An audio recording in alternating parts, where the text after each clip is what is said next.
Good evening and thanks for watching Fox 21 News at 9. I'm Abbie Burke. Following outcries from the family and a written request, Charlotte police announced they will now release all of the body cam and dash cam video recorded during the fatal shooting of Keith Lamont Scott. Well, Joe, one of the biggest complaints is that the 30-page bill is confusing. Even Governor Hickenlooper has said he doesn't fully understand it. In an interview with the Wall Street Journal, President-elect Trump says he is now open to preserving some key parts of Obamacare, like allowing young adults to stay on their parents' plans. Scott and Lauren, the room had been pretty quiet for a while after I last spoke to you, but it just exploded again with the news that Trump has taken Wisconsin and Iowa. We're following two wildfires today. First happening right now, the Junkins fire out of Custer County is continuing to grow in size.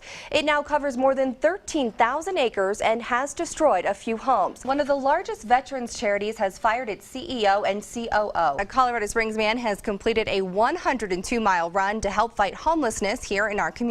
Robert Louis Deere back in court today.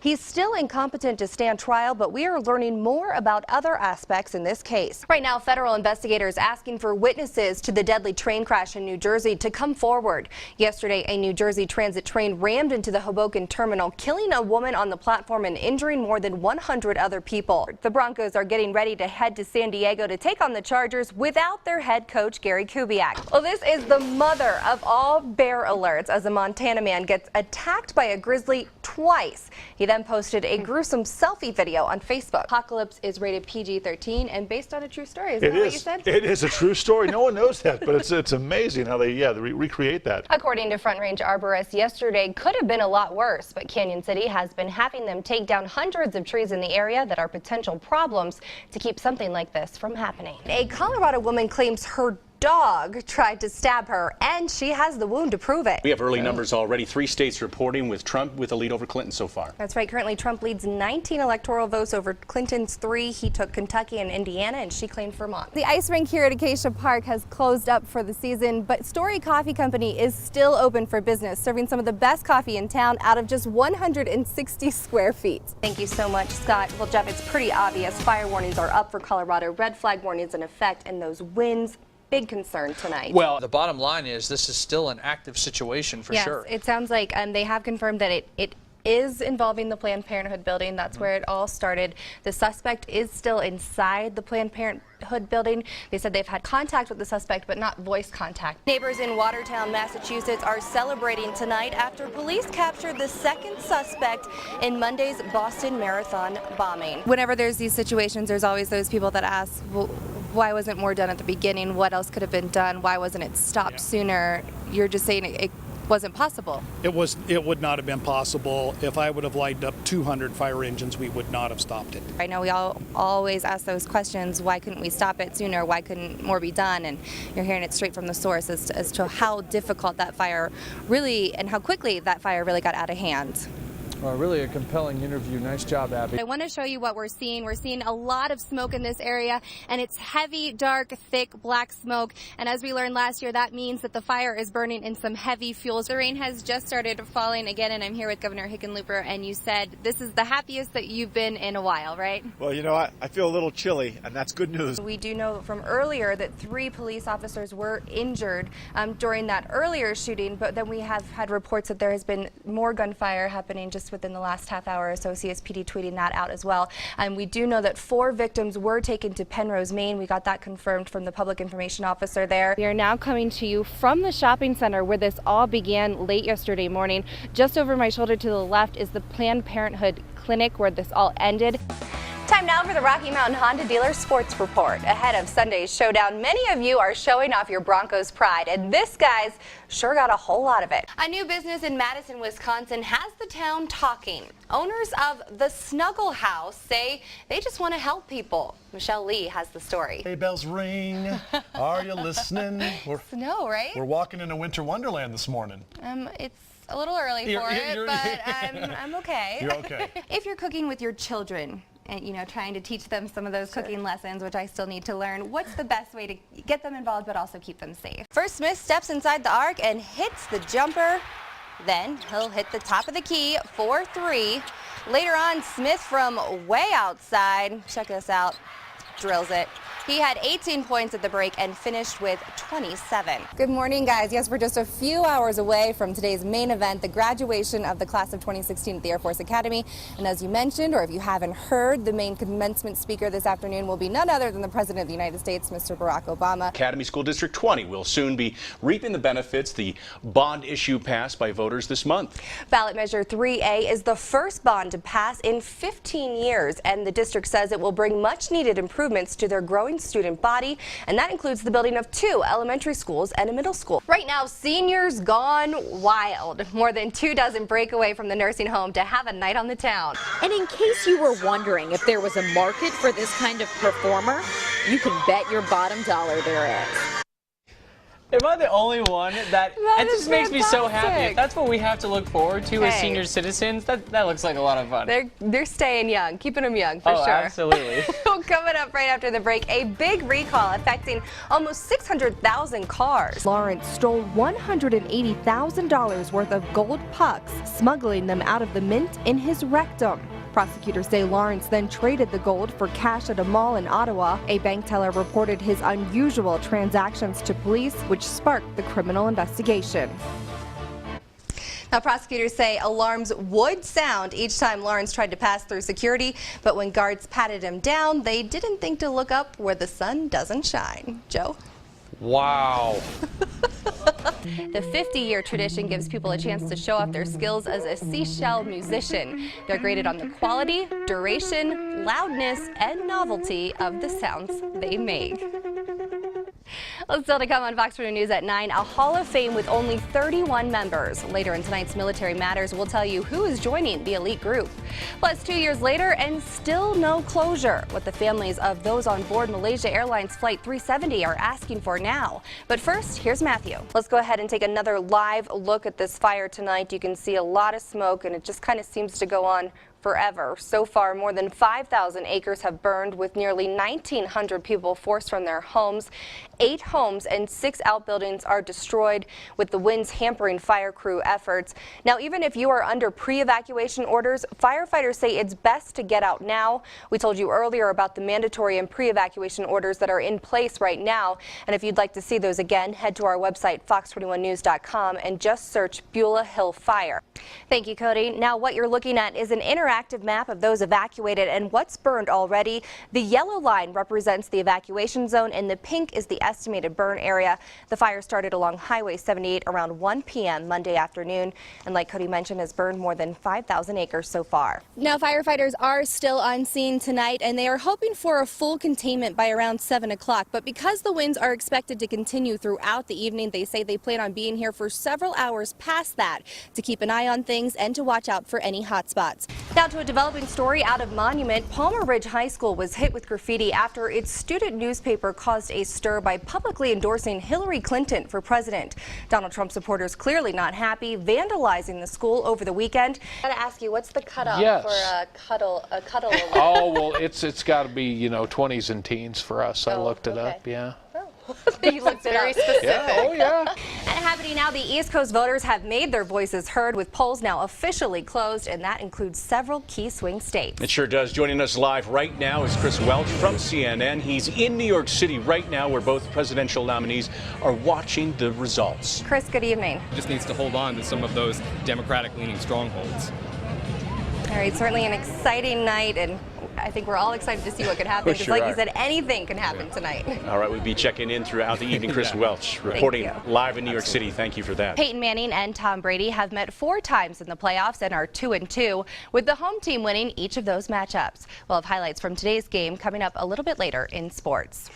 Although the Broncos were predicted to win this one, local Steeler fans had high hopes their team could pull off the win. Fox 41's Kaylin McMacken joins us now with more. Kaylin?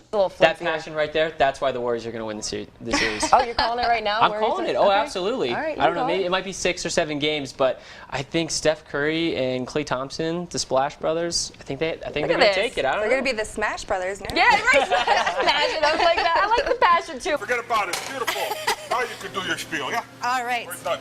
Yeah. we're done. No, do your spiel. Tell me how nice it looks. It looks very nice. Currently 40 degrees in Colorado Springs, 41 in Denver, 36 up in Fort Collins, 37 in La Junta, and 44 degrees in Springfield. Still a little bit cooler over some of those higher elevations. Currently 29 degrees in Aspen and 19 in Alamosa. In southern Colorado, it's looking to be a very warm, sunny day out there again. A little bit warmer than yesterday as well. Highs in the 70s and 80s. Fox 21's Abbie Burke joins us now to explain. Abbie. Scott and Lauren, Stephen Hamer has lived in Trinidad since 2014 and has to use a wheelchair to get around. The only problem, there's a lot of places he can't access. He says he's tried to work with the city in the past, but he's been ignored, leaving him no choice but to file a lawsuit.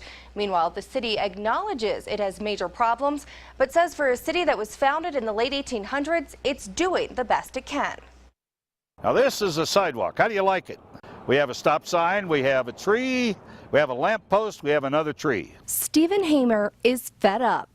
Do you see the point I deal with every day? He says for years he's asked the city of Trinidad to provide access to all, even offering to work together. But when little progress was made, he said the only place he had left to turn to was the courts. I have to sue the city because if I don't, they're never going to do it. To prove just how bad it is, Stephen took me on his route to the post office, pointing out problem areas along the way. Here, Miss Abbie, how do you like that? Problems like no curb cuts, broken and cracked sidewalks, and ramps that are too steep. I have literally been thrown out of my wheelchair on this. In some places where he can't get on the sidewalk, Stephen says he has no choice but to travel in the street. Generally, people wave at me with one finger, and they yell out, "Get on the effing sidewalk, you piece of shit." I couldn't live a normal life. I wanted to go out for dinner and I couldn't get to a restaurant because I couldn't get up on a sidewalk. When I asked City Manager Gabriel England about Stephen's complaints, he admitted that parts of the city of Trinidad are not ADA compliant and there's a lot of work to be done. We agree. But he says they are making progress and are committed to making Trinidad accessible to all its citizens. We're spending more than $700,000 only on ADA compliance this coming year. It's about 7 to 8% of our entire general fund budget. To put it in perspective, that's as much as we're paying fire response personnel, twice as much as we're putting into 911. Still, Gabriel says it will take millions to get the city fully compliant and time. Curb cuts alone is about an $8 million problem. So if we take the $800,000 we're spending in this budget year and did nothing but curb cuts, that's 10 years. Time Stephen says he doesn't have. Do they need to make these changes overnight? Absolutely not. Do they have the financing to do it overnight? No, they don't, and I understand that. But my goodness, they could do something. We're putting almost every penny we have behind this, and we're putting pennies that we don't have behind this, and we're trying hard to be compliant. And I think we're doing a pretty good job with the resources that we have. Now, the city says they are working on prioritizing projects and are seeking feedback on which areas, like the post office, need to be addressed first, adding they want the majority of the issues fixed within the next 3 to 5 years. Stephen's take on that right now is he'll believe it when he sees it. And Fox 21's Abbie Burke introduces us to these lovesick lads. Abbie? Joe and Lauren, when the cool weather hits, it's game on for the male tarantulas. But just like in the human dating world, sometimes love can be crushing. This time of year, southeastern Colorado is alive with activity. This is the time with pumpkin patches, farmers markets, so it's a wonderful time for folks to come down on the Comanche grassland. The weather's perfect for hiking. The changing seasons also bringing the lure of love. It's definitely something you're going to notice when you're driving down the road. Each fall, mature male tarantulas hit the road, literally. They're easy to recognize because they're fairly large. A male tarantula can be, with his legs, could be maybe 5 inches across. But finding love is risky business. For the male tarantula, this time of year could be pretty hazardous. In the tarantula world, it's tough being the guy, and it's up to them to go find the girls, which means taking on predators, cold temperatures, and of course, tires. sometimes they might be squished on the road. If they can survive all of that, the males still only get one shot at love and will die within a few months.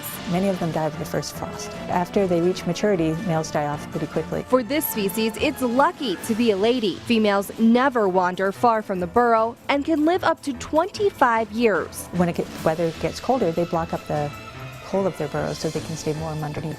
These spiders may look frightening, but these giant softies aren't out to hurt anyone. Tarantulas, they're big, they're hairy, so that intimidates a lot of people. But in general, they're considered pretty gentle pets. If provoked, they may bite, but tarantulas aren't dangerous to humans. And they don't move that fast, you can always walk away from them. These men are definitely eye-catching, but it's a love story that doesn't end with happily ever after. Still, for the survival of the species, it's worth it. And the tarantulas really seem to come out in the evening just before dusk, and they were everywhere. If you decide to go on your own spider hunt, the best place to look is in rangeland areas like the Comanche grassland, not so much cropland areas, but trust me, if they're around, you will not miss them. It started like a normal Colorado Sunday with a family hike up Helen Hunt Falls. 12-year-old Lily Baker and her younger brother ran up ahead.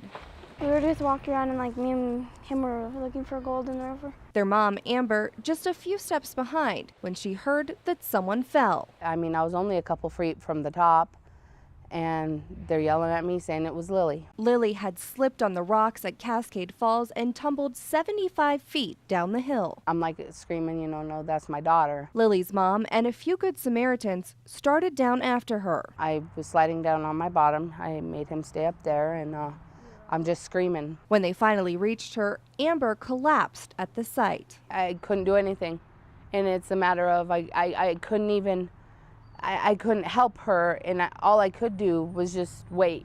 Lily was flown to the Children's Hospital in Aurora, where she spent 5 days, but she doesn't remember most of them. I don't even remember waking up in the hospital until 3 days later. She also doesn't remember her fall. I was just walking over the edge, because I wanted to see if I could get back down to there with just walking. Lily has 2 ankle fractures, a nose fracture, and 3 skull fractures. She has the one right here with the 5 stitches. She has one back here and then a temporal one back here by her neck more. Surprisingly, doctors say she will make a full recovery, but it won't be easy. She gets flustered with a lot of stuff now, it's hard for her, but we'll get there. The main thing is she's freaking out about how she's looking right now. But that's a 12-year-old for you. Like a lot of 12-year-olds, Lily didn't have much to say. But she does have some advice. Just not to walk over the edge. And wear tennis shoes.